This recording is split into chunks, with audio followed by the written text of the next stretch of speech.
నమస్కారం, వార్తలకు స్వాగతం. ముందుగా ముఖ్యాంశాలు.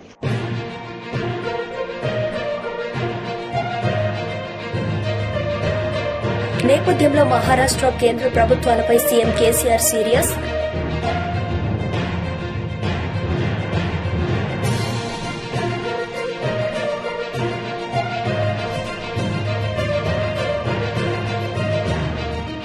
టీడీపీ పోలిట్ బ్యూరో సభ్యులు వర్ల రామయ్యగా మీడియా సమావేశం, వైసీపీపై ఫైర్.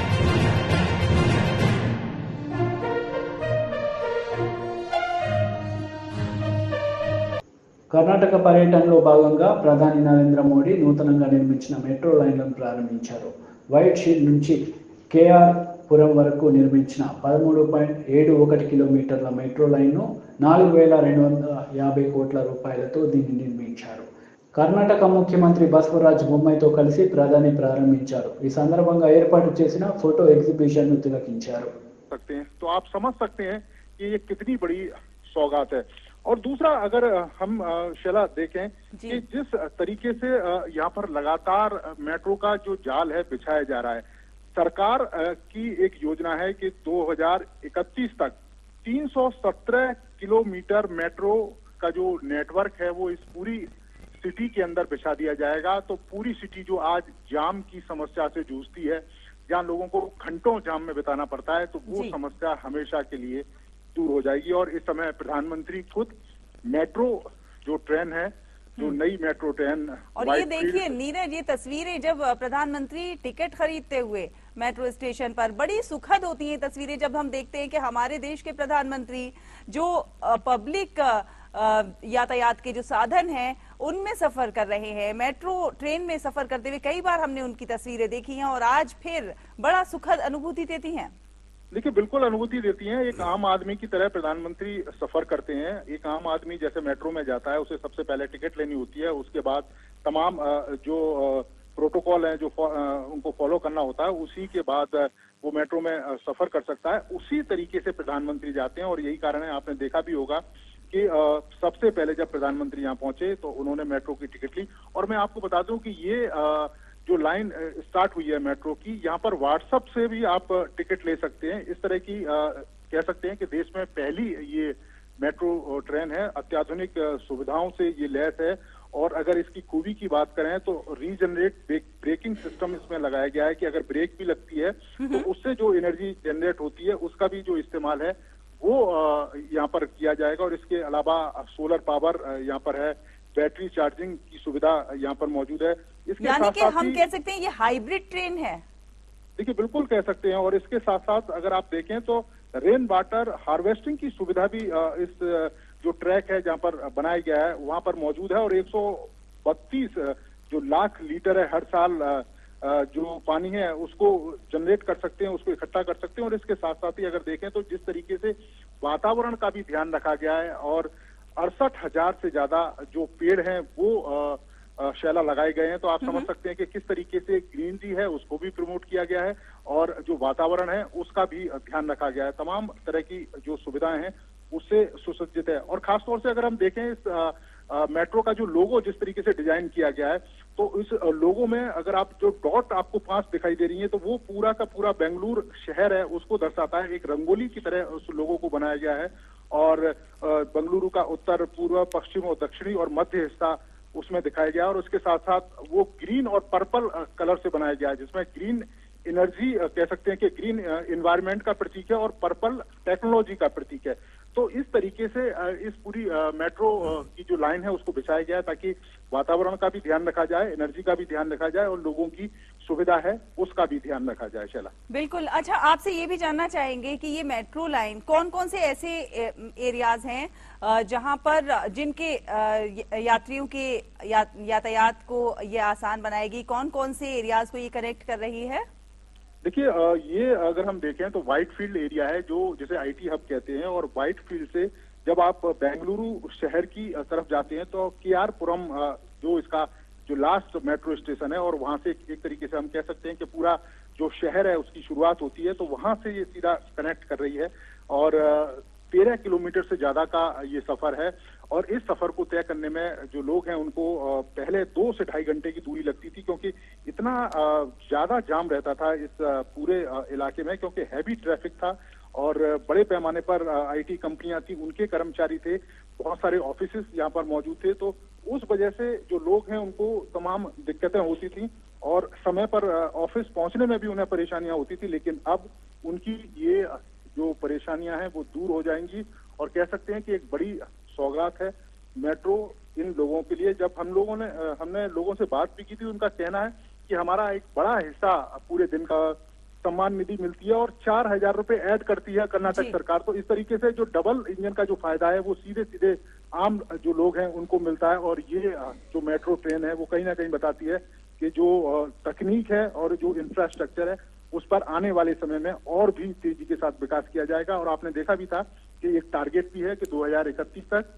300 किलोमीटर से ज्यादा का मेट्रो का जो ट्रैक है वो बिछा लिया जाएगा। बिल्कुल, और जब यातायात को रफ्तार मिलेगी तो विकास की गति को और ज्यादा रफ्तार मिलेगी। और प्रधानमंत्री नरेंद्र मोदी ने जिस तरह से आपने कहा कि व्हाट्सएप के जरिए भी आप अपना टिकट बुक कर सकते हैं, और प्रधानमंत्री नरेंद्र मोदी का तो हमेशा से जोर है डिजिटल इंडिया पर और डिजिटलाइज करने के लिए, चीजों को आसान और सुगम बनाने के लिए वो लगातार प्रयास कर रहे हैं। उन्होंने कहा भी है कि आजादी के अमृत महोत्सव पर देश ने विकसित होने का संकल्प लिया है। देखिए, बिल्कुल 2047 तक देश को विकसित होना है और निश्चित तौर पर, और जब हमारा देश विकसित होने की राह पर आगे चलेगा तो तकनीक का भी हमें सहारा है वो लेना पड़ेगा। और आपने देखा भी होगा कि प्रधानमंत्री लगातार तकनीक का जिक्र करते हैं और तकनीक ने कितनी लाइफ बदल दी है। और खासतौर से कोरोना काल में जिस तरीके से तकनीक का प्रयोग किया गया, आपदा में अवसर ढूंढे गए और हमारे तमाम जो वैज्ञानिक हैं और हमारे तमाम जो कारोबारी हैं जिस तरीके से उन्होंने काम किया, तो आज देश जिस तरक्की की राह पे आगे चल रहा है उनका एक बड़ा योगदान है। इसके अलावा तकनीक का एक बड़ा योगदान है। जिस तरीके से डिजिटल इंडिया प्रधानमंत्री ने लोगों के सामने रखा और जिस तरीके से लोगों ने उसका स्वागत किया, तो कहीं ना कहीं बताता है कि जो तकनीक है आने वाले समय में एक बड़ा जो रोल है वो प्ले करेगी। आपने देखा भी होगा कि किस तरीके से जो जनधन खाते खोले गए और जो केंद्र सरकार की तमाम योजनाओं का पैसा वो सीधा डायरेक्ट उन तक जाता है और बिना किसी मिडल मैन के थ्रू। पहले इस तरह की जो सुविधा है वो लोगों के पास नहीं थी। पहले एक बड़ा कमीशन बीच के लोग रख लेते थे, लेकिन अब ये बिल्कुल देखने को नहीं मिलता है। केंद्र सरकार की जो भी योजनाएं हैं उनका सीधा सीधा जो लाभ है वो लोगों तक मिलता है। आपने देखा होगा कि किस तरीके से गरीबों को पक्के घर दिए गए, गरीबों के घर में नल से जल जो है वो पहुंचाया गया, उज्ज्वला का जो गैस कनेक्शन है वो लोगों को, गरीब लोगों को दिए गए, बिजली के कनेक्शन हो, गांव तक सड़कें पहुंचाई गई, अस्पताल बने और लोगों का जो इलाज है वो कराया गया। आपने देखा आयुष्मान भारत के द्वारा किस तरीके से जो लोग हैं वो अपना इलाज करा सकते हैं। तो ये एक बड़ा चेंज है और यही कारण है कि जब 2047 की बात प्रधानमंत्री करते हैं कि हमारा देश विकसित होगा, तो उसमें ये तमाम जो तकनीक, भारत के लोगों का जो सहयोग, हमारे यहाँ पर जो नए नए उद्योग, हमारे यहाँ के जो व्यवसायी, तमाम तरह के नवाचार जो हो रहे हैं, तो ये एक बड़ा जो रोल है वो प्ले करेंगे। और निश्चित तौर पर जिस तेजी के साथ हमारा देश चल रहा है, 2047 तक हम इसे अब विकसित देश देखेंगे। बिल्कुल, 2047 तक विकसित देश हम इसे देखेंगे।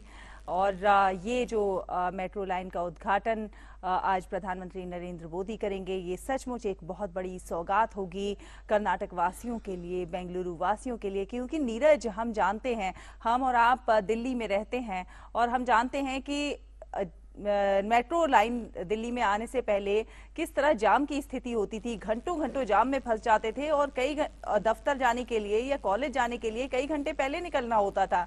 लेकिन जब यातायात सुगम होता है तो बहुत सारी चीजें आसान हो जाती हैं और आप अपने मस्तिष्क को भी और ज्यादा बेहतर कामों के लिए इस्तेमाल कर सकते हैं। देखिए, बिल्कुल आपने देखा होगा, अगर आप कल्पना करें कि दिल्ली में द्वारका से अगर आप बाया रोड धौलाकुआ होते हुए अगर आप आए तो किस तरह की स्थिति रहेगी और जाम में कितना समय आपको बिताना पड़ेगा।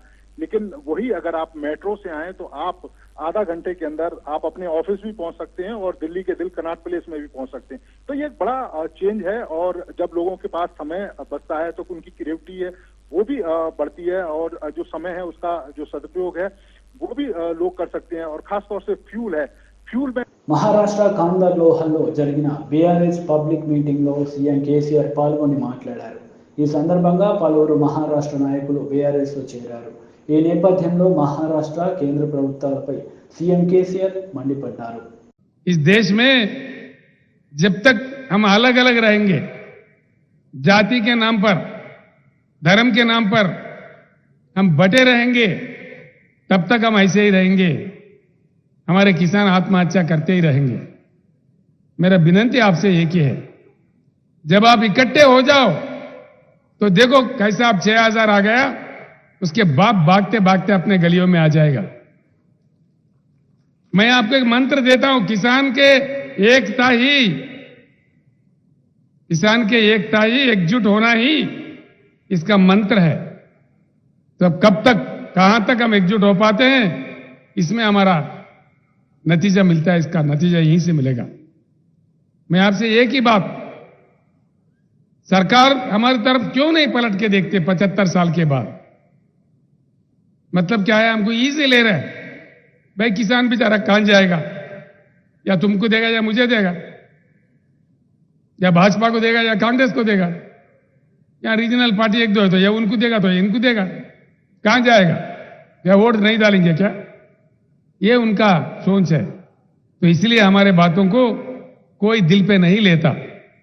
मेरा आपसे प्रार्थना है, भरपूर पानी अगर हर खेत में, हर एकड़ में चाहिए, भरपूर करंट हमारे किसान को फ्री में चाहिए, तो एक झलक दिखाइए, एक ही झलक, एक झलक. ये मैं आज इस लोहा के सभा से ऐलान करता हूं, अभी मैंने बीआरएस पार्टी का रजिस्ट्रेशन भी करवाया.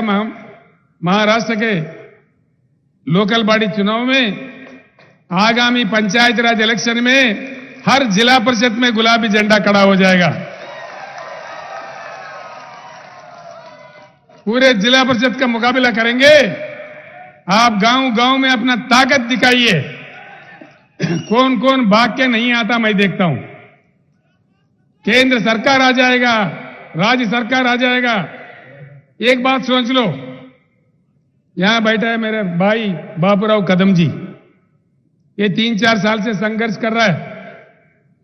और हमारे गणेश कदम जो युवा नेता है धर्माबाद से, वो लोग कई सालों से ये लोग कर रहे काम.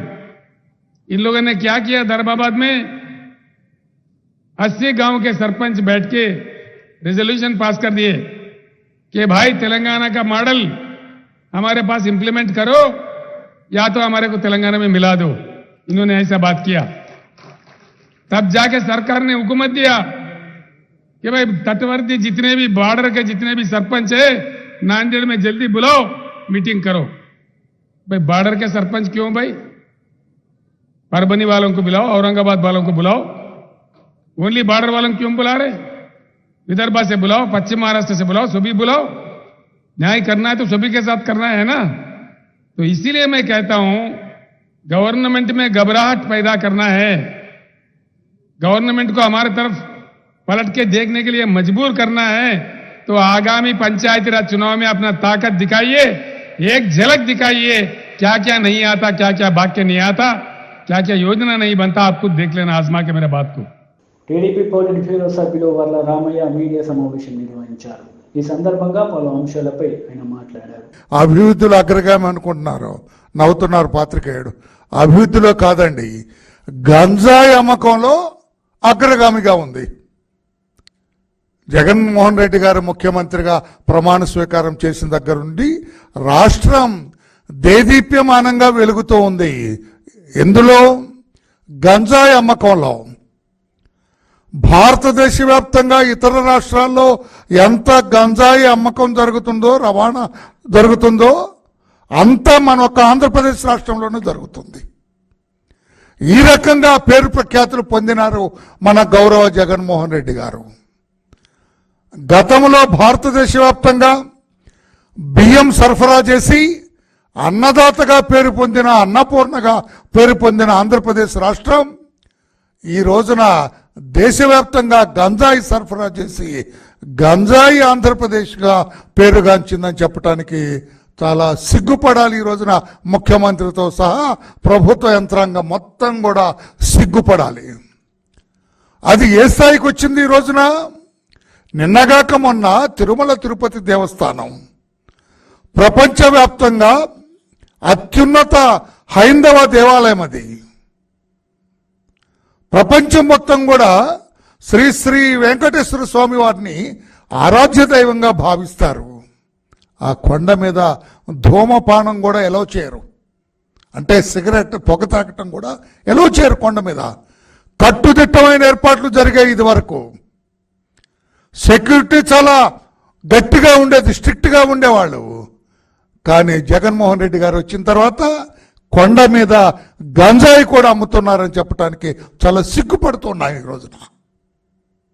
మొన్న గంగాధరం అని ఒక ఉద్యోగిని పట్టుకుంటే అతని దగ్గర 125 గ్రాముల గంజాయి పొట్లాలు పెట్టి ఉన్నాయట అన్ని. అంటే కొండ మీద గంజాయి అమ్ముతున్నట్టే కదా. నేను అడుగుతున్నా ఈ రోజున ముఖ్యమంత్రి గారిని, ఎందుకు టీటీడీ దేవస్థానం ప్రాశస్త్యాన్ని కూడా భారత అంతరిక్ష పరిశోధన సంస్థ ఇస్రో మరో విజయాన్ని సొంతం చేసుకుంది. ఏపీలోని నెల్లూరు జిల్లా శ్రీహరికోట నుంచి LV-M3 M3 రాకెట్ను విజయవంతంగా ప్రయోగించింది. దీంతో ఏకకాలంలో నిర్దిష్ట కక్షలోకి 36 ఉపగ్రహాలు చేరుకున్నాయి. 1A, 3A, 5A, 7A satellites are separated in positions. Others shall reassemble at 10 times. Congratulations to NSIL and ISRO and OneWeb for the successful launch of LV-M3 OneWeb India 2 mission. As we know today, the first 16 satellites of the series are already placed in the right orbit, and now it has gone in the far south of the Earth, and we will be getting confirmation of the remaining spacecraft separation soon once the onboard storage data is acquired by our Indian ground stations. Till now, based on the observations, the vehicle has done extremely well. It went up to the right orbit and placed spacecraft at the right orbit, and also with very minimal disturbances to it. So I am very happy today for the consecutive launch success of GSLV Mark 3, that is LV-M3. And I want to specifically thank NSIL for bringing this opportunity to us, and also for the confidence that OneWeb India team has on ISRO for building this rocket for them for this commercial launch. I also want to thank ISRO for the wonderful work that they have done to make this rocket very reliable and rugged, once again demonstrating the capability of the rocket for placing large, heavy payloads into the right orbit without any glitch. And we look forward for greater engagement with our commercial partners for making this rocket one of the best in this class.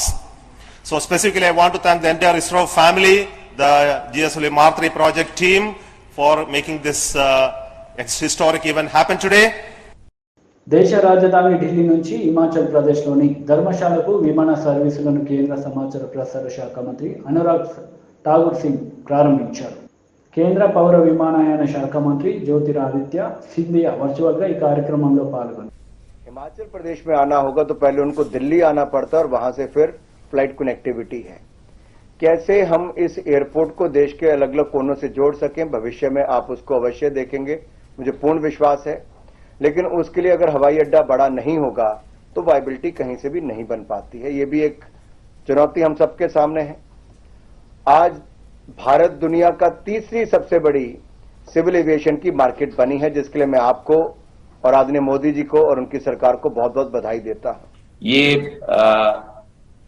Kishan Kapoor जी ने कहा जो वास्तविकता है कि 1960 में जब दलाई लामा जी ने अपना स्थायी स्थान धर्मशाला को बनाया तो आध्यात्मिक शक्ति का केंद्र भी पूरे विश्व का धर्मशाला बन चुका. వార్తలు ముగించే ముందు ముఖ్యాంశాలు మరోసారి.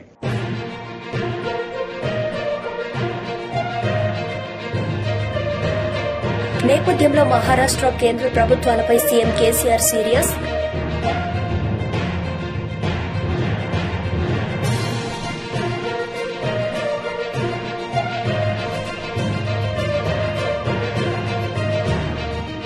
టీడీపీ పోలిట్ బ్యూరో సభ్యులు వర్ల రామయ్యగా మీడియా సమావేశం వైసీపీపై ఫైర్.